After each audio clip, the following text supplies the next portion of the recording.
The man worked as a janitor for the first time. He secretly flipped through a medical book and was caught. Seeing his focused expression, the doctor pointed to an instrument. He asked him, "What is this?" Unexpectedly, the man blurted out, "Van gas manometer, sir, doctor."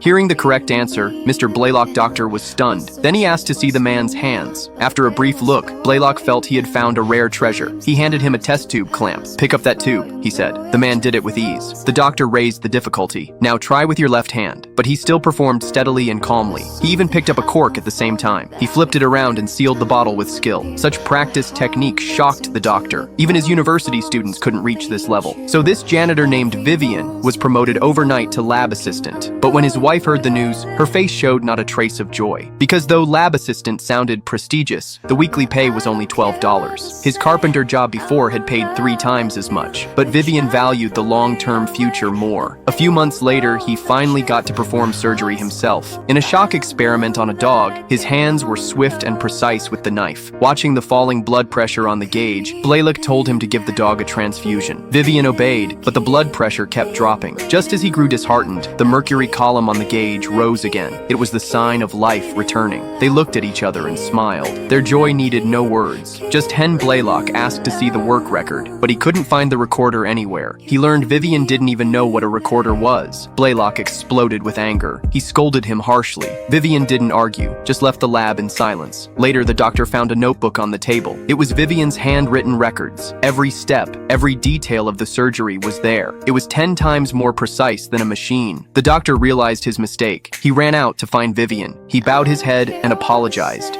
"It won't happen again." Kind Vivian forgave him. This was the first time he chose forgiveness. From then on, the scalpel and the forceps became a team. The doctor was sharp like a scalpel.